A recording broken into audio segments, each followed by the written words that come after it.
Good morning, everyone, and welcome to the Sea Otter exhibit at the Monterey Bay Aquarium.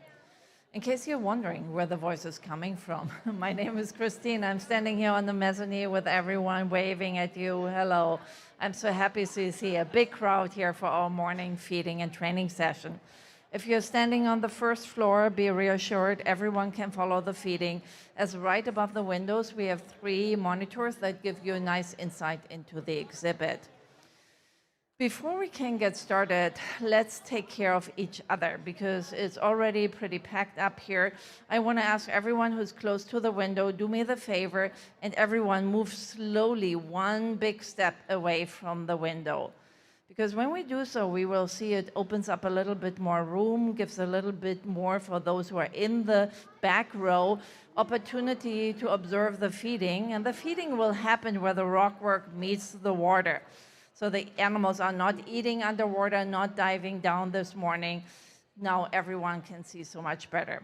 Do you happen to be really tall? Take a second, turn around, and check if anyone is standing behind you that is definitely shorter. Be so kind, invite them to come closer to the window.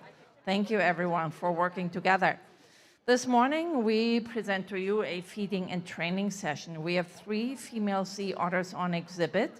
On your far right hand, we have Ivy. Ivy is the blondest of all the sea otters. She has blonde fur from the tip of her head all the way down to her belly. In the middle, we have Rosa. Rosa is very blonde, but more like myself, a little bit gray, blondish, grizzled. And then the most brunette is Selka. Selka is also the youngest one with 9 years, full of energy and very eager to take her breakfast. When I mentioned earlier that our sea otters are deemed non-releasable, that means they cannot go back to the wild. Each one of them have their own personal stories, which we have in the exhibit on the first floor for you to read. We have 1 sea otter, her name is Kit, behind the scenes right now. She's working with a sea otter pup because all the females here are part of our amazing surrogacy program. If you want to learn more about the program, please join me in the auditorium later when we are presenting Luna, a sea otter story throughout the day. But now let's go back to the feeding. So on the menu for this morning, we have clam, shrimp, and squid. We feed the same amount of food out through different sessions throughout the day. Otters have to eat a lot of food. Some of you might know they have to eat 25% of their body weight every day. Now imagine in the wild they have to forage for a lot of food, constantly eating, defending off the seagulls, making sure no one is stealing their food, then grooming their fur, and then they start all over. And in between, they need to sleep. So sea otters are really busy. For here on the exhibit, we basically adjusted the food because in the wild, sea otters eat a variety of invertebrates. They love to hunt for crabs. They go for mussels, clams, tiny red octopus, you name it. They have a really good taste when it comes to seafood. But sea otters mostly eat animals that have a hard shell. So here on exhibit, we cannot offer them anything with a hard shell or a rock to open a hard shell because you guessed already, anything hard, as creative as they are and sometimes bored, they would use the shell and scratch the windows or use a rock and bang against the window, which is not healthy for the glass. We know from previous experience. So everything that comes in terms of food into the exhibit comes without a shell. However, earlier you noticed that the wall on the right hand has a tiny door we can open. Behind it is a room where we can offer them food, and once in a while we offer them live food, clam, because they need that skill to open live food in order to teach their foster pups. So we train them, we give them the opportunity to have a wide variety of food to feel like a wild animal and work on those skill sets.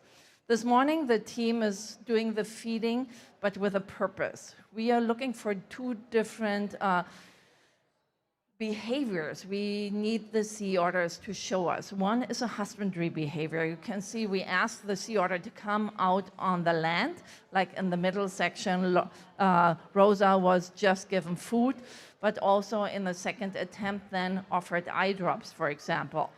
So we can include animals in their own medical care. And it's much better when they do that on their own free will and are not scared by the equipment.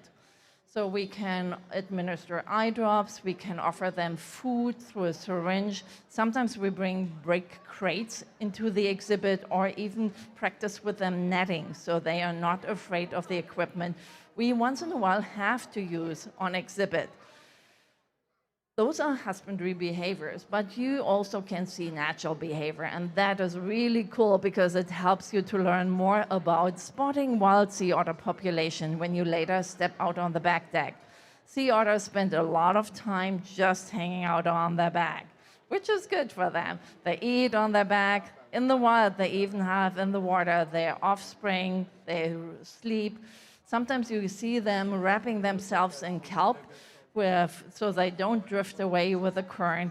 It's amazing how they can survive not hauling out on land.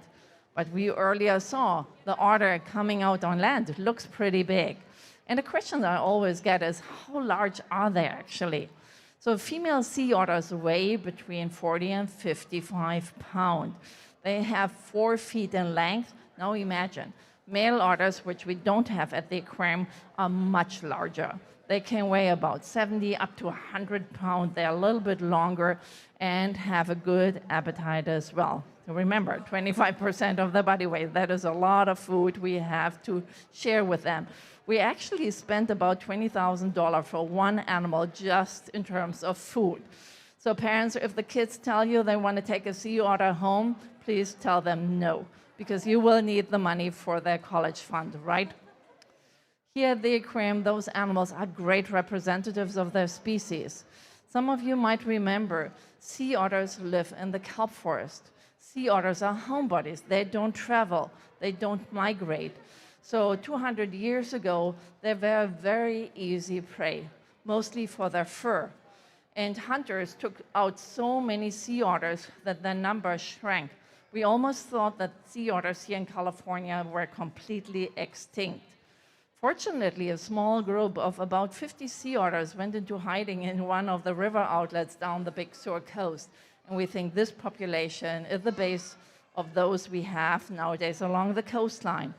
We do a sea otter census every year, and we think that in the last year we saw 3,000 sea otters here in Central California.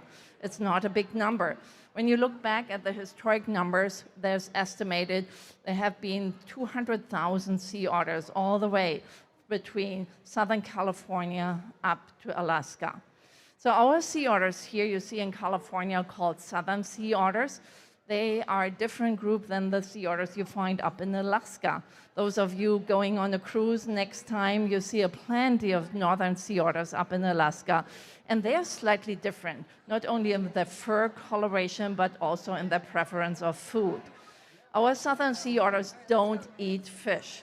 So all the fish here on exhibit, they are safe. Yes, fish are friends and not food. Our otters learned that. Very different from northern sea otters who have fish as part of their diet. You will see once the feeding is winding down and coming to an end, and I'm pretty sure they have very little left in their buckets, they will feed out the last pieces of the food, and then the sea otters, once they have munched up all the food, they will roll around in the water and start grooming their fur, which looks absolutely adorable. Watch for them out. When they take those tiny paws to their face, I guarantee you, your heart will melt away. But it's necessary for them to groom the fur, and the fur is the only thing that keeps them warm in addition to a high metabolism. They don't have blubber like harbor seals and sea lions have, so grooming is important. They ventilate their fur. They bring air bubbles in the fur. And fur, actually, the air can create a separate layer of insulation all the way around their body. Every time they go diving, they lose those air bubbles, yes, and then they have to start all over again to groom their fur. They are fascinating animals, and I'm pretty sure plenty of you have questions about them. Please come and find me again. My name is Kristy, and I'm here for you. Otherwise, thanks for joining me for this amazing and interesting feeding this morning. Have a great rest of the day at the Monterey Bay Aquarium. Thank you, everyone.